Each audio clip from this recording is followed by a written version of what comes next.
Hello everyone, welcome to healers land.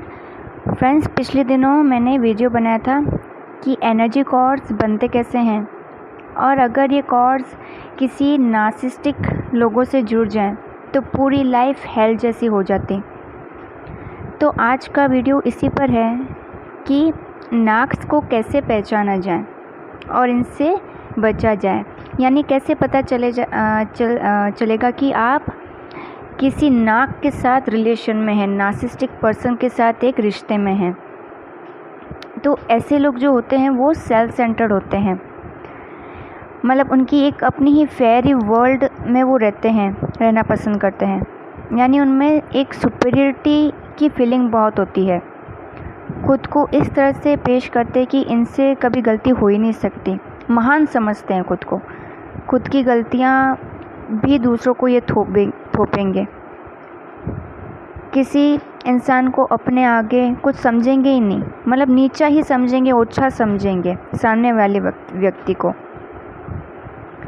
ऐसे लोग आपको कहीं भी मिल सकते हैं, ऑफिस में, घर पर, फ्रेंड सर्कल में। घर पर आपके पेरेंट्स भी नार्सिसिस्टिक हो सकते हैं, या आपके हस्बैंड या वाइफ, या आपके बच्चे, किसी के बच्चे भी नार्सिसिस्टिक निकल जाते हैं, किसी के हस्बैंड वाइफ, कोई भी हो सकता है, या फ्रेंड सर्कल में कोई होगा। इनकी पर्सनैलिटी बनी पूरी इस तरीके से होती कि इनसे लोग, मतलब ये जितने भी लोगों के सामने रहेंगे, उनसे बातें करेंगे ना, तो लोग तौबा कर लेंगे इनसे। इनके साथ रह के मतलब एक एक सेकंड भी इनके साथ बिताना मुश्किल हो जाता है। जैसे कि इनमें सुपीरियरिटी की जो फीलिंग होती है ना, वो बहुत ज़्यादा रहती। ये बस चाहते हैं कि लोग इनकी वाहवाही करें, ठीक है, मतलब इन्हीं के किस्से हों, वो हर जगह सुने जाएं, इन्हीं की बातें हों। और एक तरीके से जो लोगों से रेस्पेक्ट लेते हैं वो भी बैक करके लेते हैं, यानी मतलब दिल से कोई है ना, इन अंदर से, दिल से, मन से कोई इनकी रेस्पेक्ट नहीं करता है। मतलब एक तरीके से ये लोगों के मन में डर बैठा देते हैं, उनको डरा धमका देते हैं, सामने वाले के मन में डर बैठा के कि सामने वाला इनका आदर करे, इनके सामने सर झुकाए अपना, इनकी रेस्पेक्ट करे।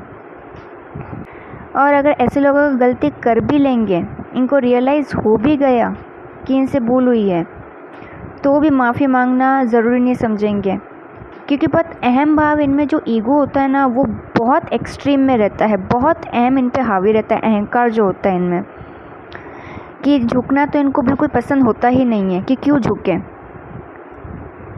अपनी गलती को। मतलब गलती कैसे भी होंगी, कोई बड़ा अपराध भी करेंगे ना, कोई बड़ा अपराध भी इनसे हो जाता है, तो वो भी एक मामूली सी कोई गलती जैसी इनके लिए होती है। और इनको मन ही मन इनको लगेगा भी कि हाँ, कुछ बड़ा ही गलत हुआ है।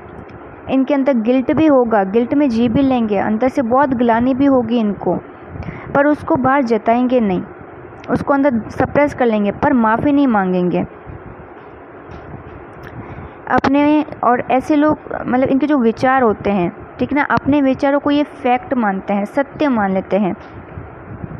जैसे कि पेरेंट्स के केस में देखा जाता है कि कुछ पेरेंट्स होते हैं जैसे जिनके लिए अरेंज मैरिज ही सही होती है, वो अपना ज़माना ही लेके चलते हैं। मतलब एक तरीके की उनकी साइकोलॉजी ऐसी डेवलप हो गई है, उनको लगता है उनके टाइम का जो भी था वही सही था।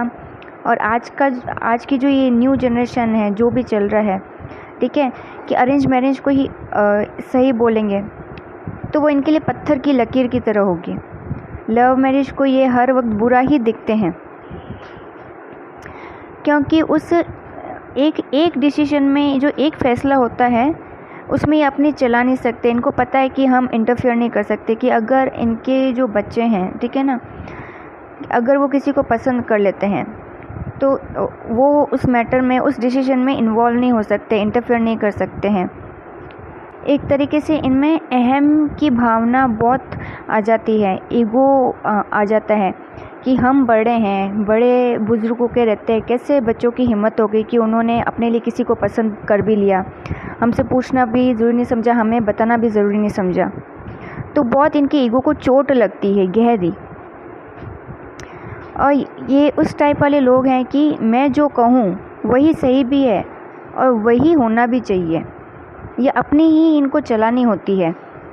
कहीं पे भी ये जाएंगे, ये कहीं किसी वर्किंग प्लेस पे भी होंगे तो वहाँ पे अपनी चलाएंगे, घर पे भी होंगे तो ये कहेंगे कि डोमिनेट बहुत ज़्यादा करेंगे घर के लोगों को, घर के मेंबर्स को, कि जैसा ये कहें, ज़िद्दी, क्योंकि इनमें ज़िद्दीपन भी बहुत होता है कि ये जैसे कहेंगे वैसा ही सबको करना है। इसके अलावा नाक्स जो होते हैं, नाक्स में आप पाओगे कि साइलेंट ट्रीटमेंट देंगे खुद को सही साबित करवाने पर, कि अगर घर में कोई समझ लो हस्बैंड वाइफ या पेरेंट्स या चिल्ड्रन में कोई इशू हो गया, कोई छोटी सी बात पे है, ठीक है, तो खुद को सही प्रूफ करने के लिए ये एकदम साइलेंट रहेंगे, साइलेंट जोन में चले जाएंगे, ताकि सामने वाला आए, इनको मनाए, इनके सामने गिड़गिड़ाए। खुद से ये आगे चलकर ये मैटर को सॉर्ट आउट नहीं करेंगे, उसको सुलझाएंगे नहीं, भले ही मतलब सामने वाला कितने इनके सामने इनको मनाएगा, रोएगा, ठीक है ना, दुखी रहेगा, इनको कोई फ़र्क नहीं पड़ेगा, और ना पड़ता है ऐसे लोगों को, मतलब अपने ही मनवाने पे तुल जाते हैं ये। ऐसे लोगों को ये लगता है कि आप उनके बगैर कुछ नहीं हैं, उनके बिना जी नहीं सकते हैं, क्योंकि वो जानते हैं कि आप कहीं ना कहीं तो उन पे डिपेंडेंट हो। जैसे पेरेंट्स के केस में होता है, तो कोई बात हो जाती है बच्चों या पेरेंट्स में, ठीक है, तो पेरेंट्स चाहते हैं कि बच्चे फाइनेंशियली हम पे डिपेंडेंट है, या हस्बैंड वाइफ में भी देखा तो हस्बैंड सोचता है वाइफ तो इमोशनली मुझ पे डिपेंडेंट है, बहुत भावनात्मक रूप से जुड़ी है मुझसे, या फाइनेंशियली जो वाइफ होती है, जो औरतें होती है घर की, वो पुरुषों पे डिपेंडेंट होती है, तो वो उस चीज़ का फ़ायदा उठाते हैं। तो वो जानते हैं, नाक्स जानते हैं कि आप उन पे फिज़िकली डिपेंडेंट हो, इमोशनली भी हो, या फाइनेंशियली डिपेंडेंट हो। अब अगर ऐसा रिश्ता किसी फ्रेंड के साथ है, इस तरीके का रिश्ता, मतलब इनका जो कंप्लीट जो नाक्स का बिहेवियर होता है वो कम्प्लीटली एब्यूज़िव रहता है, एक ड्रेन करने वाला रहता है, आपकी एनर्जी को पूरा सोक कर देते हैं ये लोग। ये मतलब मैंने कहा ना, एक एक सेकंड जो होता है इनके साथ बिताना मुश्किल होता है। पर अगर ऐसा रिश्ता किसी फ्रेंड के साथ है ना, तो एस्केप कर सकते हैं, बचा जा सकता है, उस रिश्ते को आप तोड़ भी सकते हैं, कोई आपको ज़रूरी नहीं लगेगा। बट ऐसा रिश्ता आपके हस्बैंड या वाइफ के साथ है या पेरेंट्स के साथ है, तो तब सिचुएशन के साथ डील करना मुश्किल हो जाता है, क्योंकि वो एक क्लोज़ बॉन्ड होता है, ठीक है ना, और पेरेंट्स के साथ तो खून का रिश्ता रहता है। तो तभी हम विचार हम ला ही नहीं सकते हैं कि इनको कैसे छोड़ दें, या मतलब इनसे सेपरेट होके कहीं और रहने लग जाए। और नाक्स अंदर से एक कंप्लीट डार्क एनर्जी होते हैं, कंप्लीट डिप्लीट सोल्स होती हैं, इनके कोई चांसेस नहीं होते हैं हील होने के, या इनके सुधरने के कोई चांस होते ही नहीं हैं। बस इनका लक पर होगा कि अगर ये अवेकन हो जाए, ये अपनी अंतरात्मा से जुड़ जाए, वो तब जब ये खुद चाहेंगे।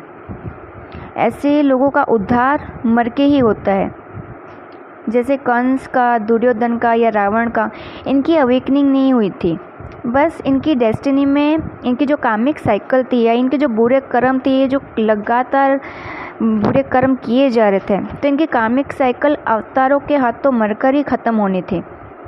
नाक्स की मौत ही उन पे ग्रेस होती है, गॉड की, भगवान की कृपा, इनकी मौत ही एक तरीके से कृपा है इन पर भगवान की, कि जब तक नहीं मरेंगे, कहा ना कि ये अंदर से पूरी तरीके से डार्क एनर्जी होते हैं, अपनी अंतरात्मा से बिल्कुल कट चुके होते हैं। तो अगर ईश्वर चाहे जितना भी मतलब किसी तरीके से इनको जागृत करने की ऐसी स्थिति में लाएगा भी ना, तो ये अपनी अंतरात्मा की सुनते नहीं है बिल्कुल भी। तो एक तरीके से फिर जो भगवान होते हैं वो यही होते हैं कि इनकी मौत सडन इनकी मौत हो जाएगी, तो वही इन पर कृपा होती है कि भगवान सोचते हैं कि बस अब इसके जो बुरे कर्म हैं वो इसी तरीके से ख़त्म हो सकते हैं। और नाक्स जो होते हैं उनमें एम्पैथी बिल्कुल नहीं होती है, सहानुभूति बिल्कुल भी नहीं होगी, ना जानवरों के प्रति होगी, ना मनुष्यों के प्रति होगी, ना ही पर्यावरण के प्रति होती है, क्योंकि नाक्स के अंदर की फेमिनिटी होती है, जो फेमिनिन एनर्जी होती है, पूरी तरीके से सप्रेस्ड होती है। ये वो उन फेमिनिन एनर्जी के जो भी एक पॉजिटिव एस्पेक्ट होता है ना, ये उनको पूरा दबा देते हैं। जिस कारण दूसरों के दुख दर्द से कोई इनको मतलब नहीं होता है। पूरी तरीके से ये स्वार्थी होते हैं, सिर्फ अपना ही सोचते हैं। ये पूरी तरीके से इमोशनलेस होते हैं। जैसे कि बाकी लोगों को हम फिर भी नाक जोन में रख लेते हैं। कोई फ्रेंड के अंदर अगर ऐसे ट्रेट्स आ जाते हैं तो हम उसको नार्सिसिस्टिक मान लेते हैं।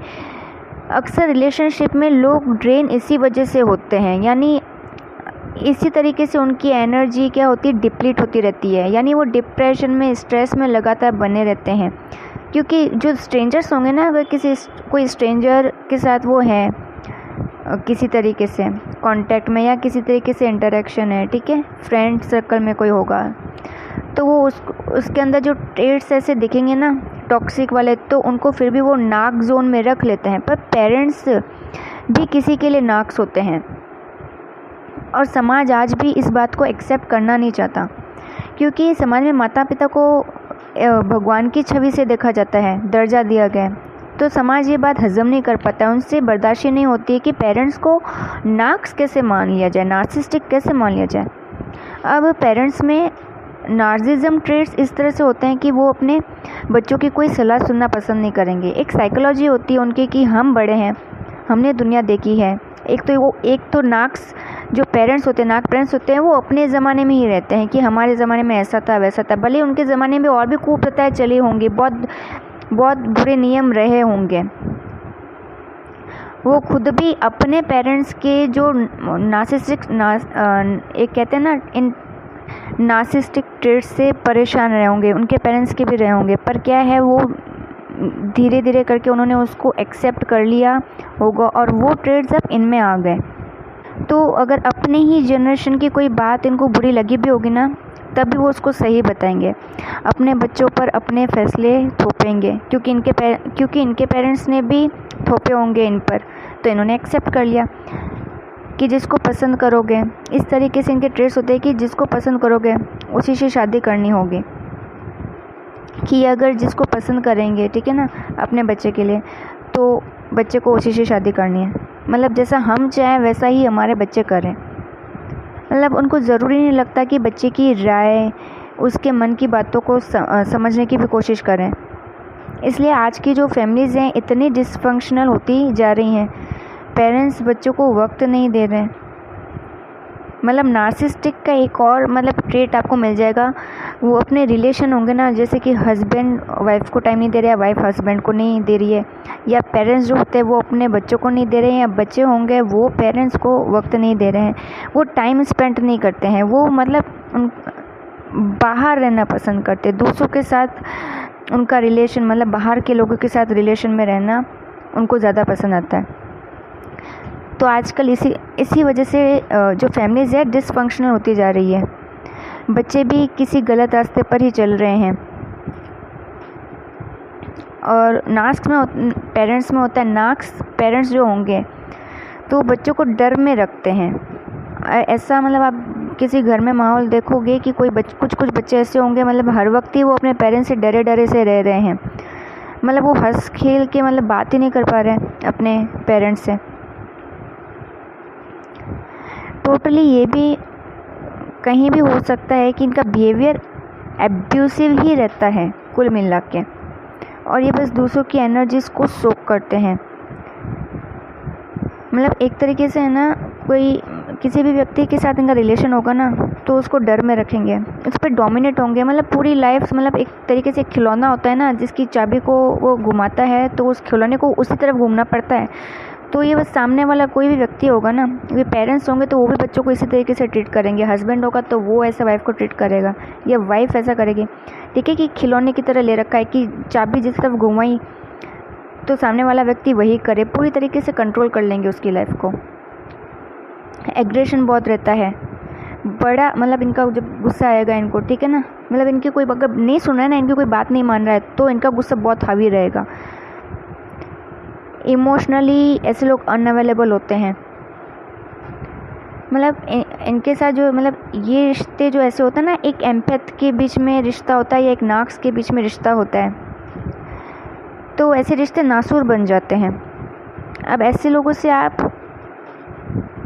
डील कैसे कर सकते हैं, क्योंकि पेरेंट्स नार्क्स हो तो उनको छोड़ के तो नहीं जा सकते, क्योंकि नाक को आइडेंटिफाई करना, स्पॉट करना भी इतना इजी काम नहीं है। क्योंकि नाक्स, ये जो अभी मैंने ट्रेड्स बताए थे, जिस नाक्स के बताए थे, तो वो नाक्स होता है जो कम्प्लीटली एक डार्क एनर्जी में होता है। मतलब उसके जो इमोशंस होंगे, मतलब उसमें एंगर बहुत ज़्यादा रहेगी, ठीक है। उसके जो नेगेटिव इमोशंस है, ठीक है, वो पूरी तरीके से उसके बिहेवियर में दिख सकते हैं। पर नाक्स की और भी कई कैटेगरीज होते हैं।